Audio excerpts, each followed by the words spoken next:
Here's how to tell the difference Sunday between trying to play for the future or trying to play for the now. Good morning to you. Good Friday morning. I'm Dejan Kovacevic of DK Pittsburgh Sports. This is Daily Shot of Steelers. It comes your way bright and early every weekday. If you're into hockey and or baseball, I also offer daily shots of Penguins and Pirates where you found this. It'll be Steelers versus Eagles Sunday, 1:02 p.m. in Philadelphia. And it'll be, by every conceivable reckoning, a lopsided blowout in favor of the home team. And unlike the setting against the Buccaneers a couple of weeks ago, there doesn't appear to be a whole lot of escape hatches here. This is not going to go well for the Steelers. They're pretty much outmatched in every single regard. They're not going to win. And don't even take that necessarily as a negative. I know it'll stink. It always does when you're watching your favorite team lose. There aren't very many positive contexts to that. However, in this one, I sure would love to see the Steelers get way more aggressive on both sides of the football and consequences be damned. You know why? Because both sides of the football need to get a lot better than they currently are, not just for the now, not just for after the bye, but for the future. The future. Something that never gets talked about with this franchise. But if they're being honest with each other, and we're all being honest with ourselves, that probably ought to be the dialogue. And I know we can look at the standings. I was talking about them just last week, but last week was last week. And the math in the standings was very different than it is now, facing this particular opponent. But I could go further and make the argument that the best way to beat this opponent is by being exceptionally aggressive on both sides of the ball, and simultaneously, the consequences be damned.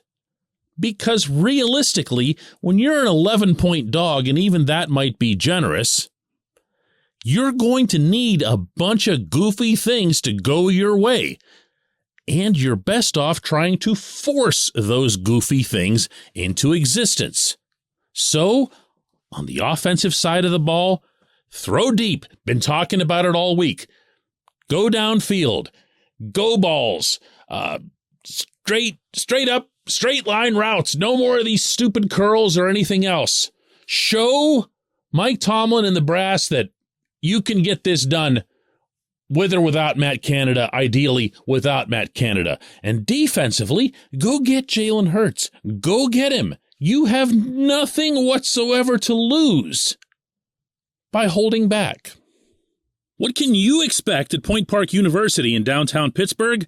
Respect, rigor, relevance. That's the Point Park Pledge. You'll be treated with respect while being challenged and supported academically to graduate with career-ready, relevant skills. Visit pointpark.edu to learn more. I get the lack of blitzing without TJ Watt. I really do. I have not criticized the Steelers for it. I don't believe that they deserve to be criticized for it. When TJ's in there, I'm talking to people listening to a show called Daily Shot of Steelers. You know what TJ is. You know what he brings. He's not something that the other team can account for. And as such, he frees up a lot of other possibilities, notably what's available to Alex Highsmith at the other side, but also what's available on the inside to Cam Hayward, Larry Ogunjobi. And he makes everybody behind him better, too, particularly in the secondary, because he's back there rushing the quarterback, hitting the quarterback. And that in and of itself creates more of this havoc that's going to be needed that I referenced when talking about the offense taking gambles. Well, there won't be any TJ this weekend either, but go get him. Go get him. Jalen Hurts has had a terrific season. I'm not here to put down anyone on the Philadelphia side, but he's also shown to be not nearly as effective when he's facing the blitz. That's not me speculating. That's a statistic. That's something that gets tracked. His performance has gone down ever since teams started really coming after him. Now, can the Steelers come after him? You can say no because they don't have TJ, but you also can say they haven't really blitzed like at all for the past 2 weeks. This came up yesterday with Terrell Austin. I think it's more the way things have played out. Obviously, we've had some injuries in the secondary, so when you do that, you lose some guys, maybe you don't want to expose them as much. So we had to mix up and maybe change up and do some things a little bit differently than we normally do. But I think if the situation calls for it, we need to. We've got to be able to get after people and blitz them. It just hasn't worked out that way. And I get that. That's sound logic. You want to protect the secondary that didn't have all their guys back there. The secondary, for the most part, has their guys back there now. They do. But more than that, I just feel like this football team needs to set aside a Sunday by Sunday set of schematics and just try to get the very best out of their players. I'm not nearly this naive to think that Mike Tomlin can flip that switch internally, much less externally. He's just not that coach. He's never been that coach because he's never been in this situation. But this is when and where to do it. He doesn't have to acknowledge any sort of surrender, walk into the press conference after the game waving a white flag. All he has to do is get the team better. Rebuilds aren't in the NFL what they are in other leagues. Rebuilds can happen just like that. All you have to do is have a team, a younger team, that's genuinely improving and that has holes that can be addressed realistically within a salary cap structure, and that has some sort of culture and understanding of winning. Well, the Steelers have all three of those things in place right now. They really do. I believe, again, call me nuts here. I believe that the Steelers can take a stride toward winning their next championship, if you want to hear me go overboard, by performing well on both sides of the ball and getting individual progress, getting some guys to start feeling good about themselves again. That then carries into the collective, and that then carries into next week, and that eventually carries into next season. You'll have a better idea about the players that you have right now and the players that you'll need then. But by holding them back, by handcuffing them, by being afraid of things that might happen or the risk that's inherent, I'm sorry, not now, not anymore. When we come back, J1Q.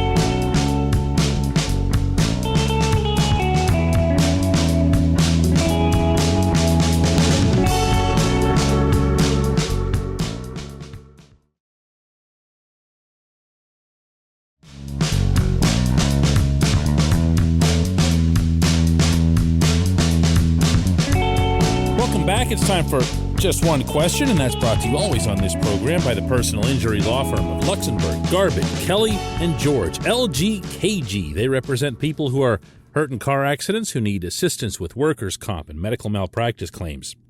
The attorneys at LGKG have been designated super lawyers, capital S, capital L, for the past 15 years. And yes, that is a real thing. The super lawyer designation is reserved for the top 5% of all attorneys in Pennsylvania. Learn more about them at lgkg.com or by calling 888-842-5454.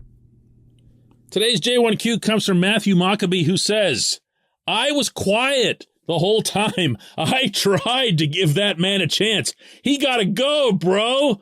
Like 100%. He making historical lows in nearly every offensive statistical category. Unacceptable. Oh, Matthew. There isn't even a question in here, and I still had to pick it because this is basically what all the questions actually are. Matthew's just being more real about it and more direct about it instead of asking things like, so do you feel like there's a chance that maybe, possibly, after the bye, that there'll be a different coordinator? All you're saying when you ask that is exactly what Matthew did. He did it in a much, let's say, youthful style, but it certainly came across, didn't it? Look, I've spent so much time beating up on Matt Canada that I'm not going to do that again in this episode. I might in the next one Monday, but not in this one. I would like to see these players take that stride forward that I was describing in the opening segment. And I'm going to start naming some names here. I want to see Kenny Pickett have his first, I'd say breakout type game where you go, whoa, hey, and you eliminate any and all of this lingering, debate back and forth. Not so much about, whether or not Mitch Trubisky should be in there or whatever. I'm pretty sure that ship has sailed for good, even among the public. But more along the lines of, is he going to be the guy? And it's not going to be easy because the Eagles have that blitzkrieg defensive line. They're going to come at you all day. The Steelers, especially on the left side of the offensive line, are going to have a massive challenge on their hands, but let's see them do something too. This is what I'm talking about when I say find out what you have in the current players. The left side of the line, Dan Moore and Kevin Dotson, haven't gotten it done the last couple of weeks. They just haven't. And if they continue to not get it done, then you'll have a clearer idea of what you need to acquire going into next season and possibly even investing a high draft pick in the offensive line for the first time in forever, it seems. Let's see what the offense looks like when George Pickens gets targeted like all the bleeping time. Let's see what the offense looks like if the opponent says, hey, we're tired of this number 14 beating us and we're going to double him. It'll be the first time the Steelers have had a receiver doubled since AB. Okay? Let's see what that looks like. Try it. Push it. Throw the ball downfield. You're not going to connect on all of them. You're not even going to connect on half of them. But you got to do it. Throw the ball to receivers on the run. That's something that Kenny himself focused on this week in his meeting with reporters. He wants to see guys catch the ball in stride and take off forward instead of all this curling stuff. Okay, great. Do it. Might result in a couple of picks. Might even result in a pick six, given the nature of those types of routes. So what? So what? He's going to have to get better at it, or you're going to have to find out about it at some point. No one thinks that the Steelers are going to win this game. I'm not sure that's quite crept into the Pittsburgh locker room, but no one else does. And I really feel like a lot of the same goes on the other side. Let's see some different stunts, some different blitzes. Yeah, the defensive playbook is deeper than the offensive playbook, but that's only because the offensive playbook is like one of those placemats you get at Eaton Park that you draw on with crayons. See, I said I was going to stop with the Canada stuff. I'd like to see the defense get a little bit more creative. I'd like to see some more blitzes, as I'd mentioned. I'd like to see some more stunts. I'd like to see guys moved around a little bit. Everything's become too vanilla on that side of the ball, and I don't think that that's helped the defense. Although, again, to their credit, they did perform well in the second half last week in Miami. Just try stuff. That's what I'm saying. You don't have to get all goofy and wicky-wacky or whatever, but try stuff. Get a little ambitious. Put a little fear, maybe even just a little, into the other team. Like, whoa, what are these guys doing? Make them think about it. Be the aggressor.